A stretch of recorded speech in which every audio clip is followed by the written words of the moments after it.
Today, we're gonna be building a new PlayStation Mini, one that I think most of us would like to have had, not necessarily the system that Sony introduced a couple of years ago. And in this case, we are gonna be building it with a Raspberry Pi.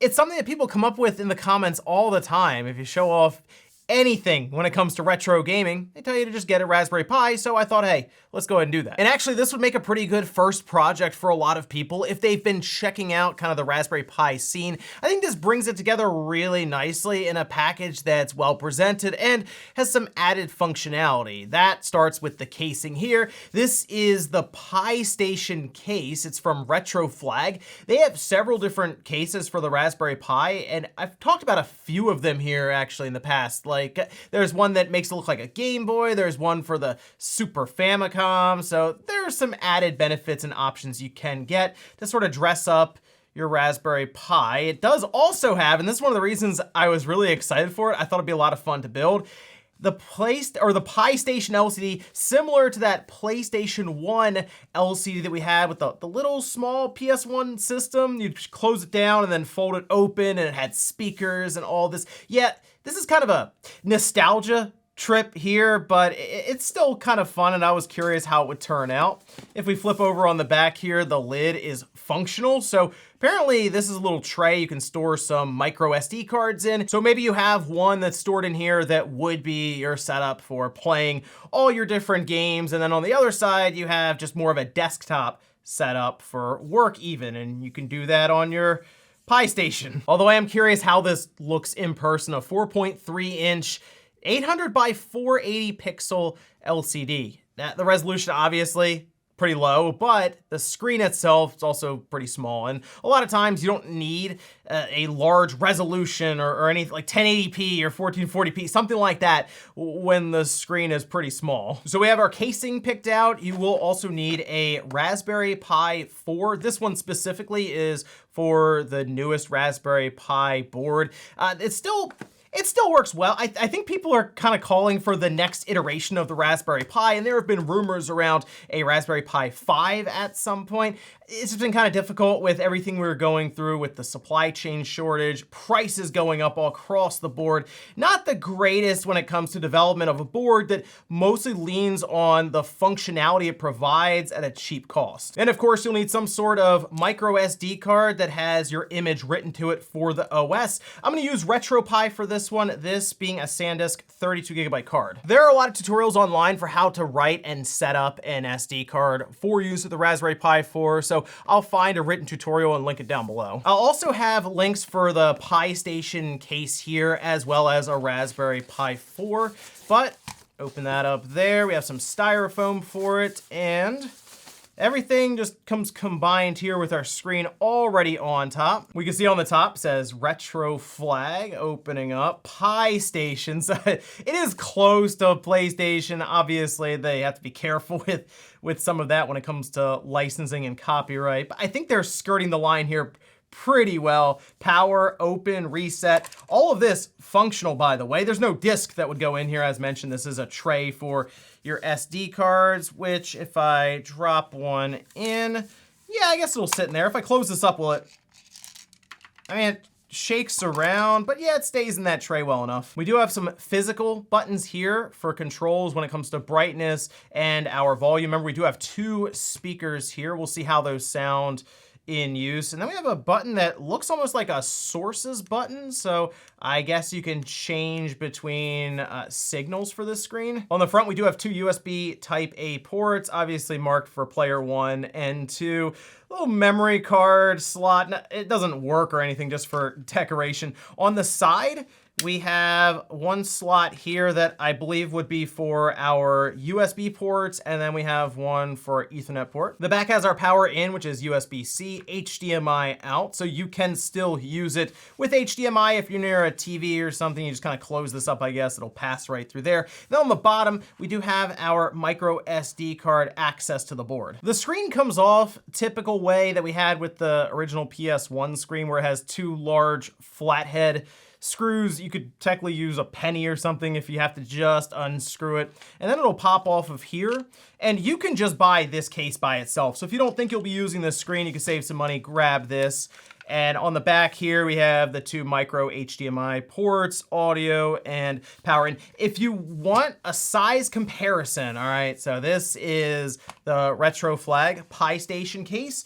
And then we have the PS1, which already was ridiculously small. I mean, it just makes the PS1 look absolutely massive in comparison. It's pretty impressive how far we've come considering just how much more this would be able to do. Well, let's see what we have to do about installing here. So we'll open this up. It says remove the SD card before installing. Yeah, it'd be kind of important. You don't want to clip that when you're trying to push it in here. But otherwise, we have our USB plug here that would, of course, extend it to the front. And then on this side, we have our power and control plug here. That, of course, for the power on and off and reset. We did get some instructions here for how to set all of this up, where mostly to plug this guy in. And it even came with Phillips head screwdriver and some screws. They also have a spot here that's marked for a fan. I don't have a fan to clip in here for this Raspberry Pi, but they do have power leads here to plug in. So it makes it pretty easy to install that if you'd like. I would do that if you're overclocking, absolutely.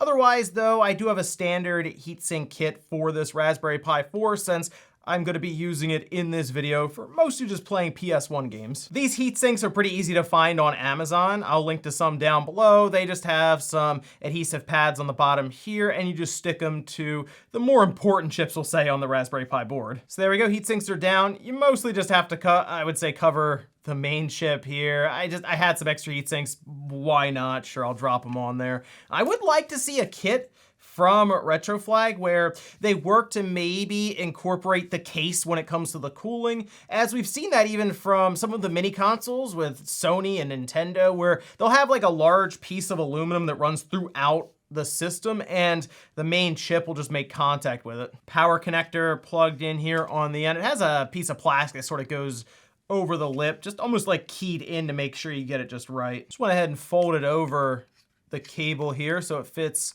underneath. We're trying to line it up with the different posts for the screws to go through, and on the back where we have our HDMI out. Dropped in 3 screws in these corners. Do you want me to leave this one open? I think maybe this case will have a screw that goes through. Yeah, so it'll have at least the bottom casing holding that corner down. And that's it. The Raspberry Pi is inside. Everything lined up really well here. Let's double check the side panel. Yep, everything's lined up there as well. SD card going in here. Just need to put the screen on the back and we can power it up. Oh, I do still have the protective film here. See if we can get that on the microphone. So I was trying to figure out how to get you guys to see this little screen. I just decided to plant a camera right in front of it, so we'll see how that works out. But when it comes to the controller for this device, I decided to use Sony's own PlayStation Mini controller. For some reason, I have the controller here at the office, but I don't have the system, so who knows. Anyway, it does detect it though, and it picked it up as Sony PlayStation Interactive Controller. So it does see it as a PlayStation controller, but I have to go through the configuration process here. Then I have to set up the USB stick with some of the different PlayStation 1 games on it to try. I loaded a few games on here. I'm going with the classic though for this, that being Mega Man X4. Oh, those speakers are, what are that? That's only a 50 volume. That's actually pretty loud. We can turn that up a little bit.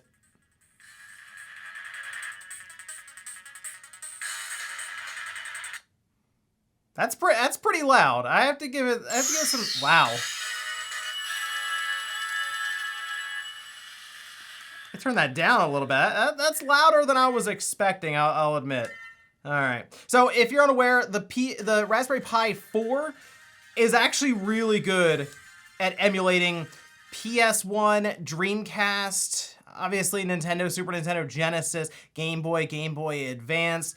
But the fact that it's a board that pulls, I mean, a very small amount of power comparatively to what it's doing, it's pretty impressive with a lot of this stuff. And of course, that's opened up many projects like this Retro Flag, where we have the mini PlayStation that Sony should have made. I mean, they couldn't come up with a Mega Man game with Capcom. I know Capcom has their own collections and stuff, but just one, even X4, which for many people back then in that generation was absolutely iconic. So the center button here appears to just kind of change the display ratio where I have a 16:9. I press it again, and then I get a 4:3 image or display ratio there. I will say the screen isn't exactly set up well for any kind of smaller text that appears on screen, and you'll see a lot of it with the Raspberry Pi, especially with setup early on.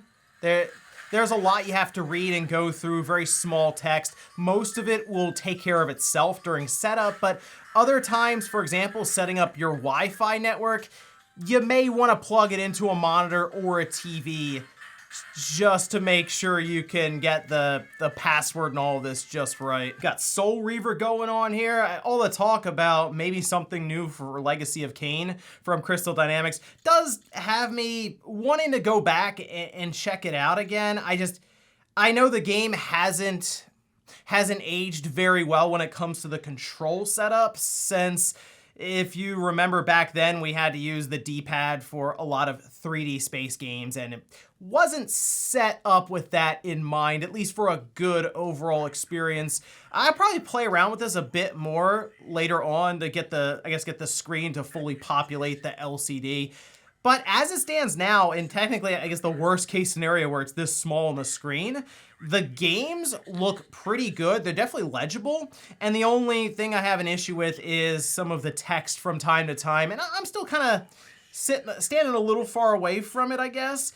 Back in the day when we had that screen for the PS1, I mean, we were right on this thing because we were most likely using it since our parents pushed us off the TV and we were sitting on the couch or at a table or something playing it. But I will say, this is a pretty fun case to pick up for a project with the Raspberry Pi 4, especially if you've been thinking about it when it comes to the emulation side of things. While I was just playing PlayStation games here, it is capable of emulating all types of games and doing it really well for the chip that they have on board, as well as the different RAM configurations you can pick from. I say go for the higher end when it comes to the amount of RAM that they store on the board, just to make sure you have enough wiggle room for any of the harder to emulate systems like the Sega Dreamcast. But the screen itself here, not too bad actually. And the speakers are louder than I thought they would be.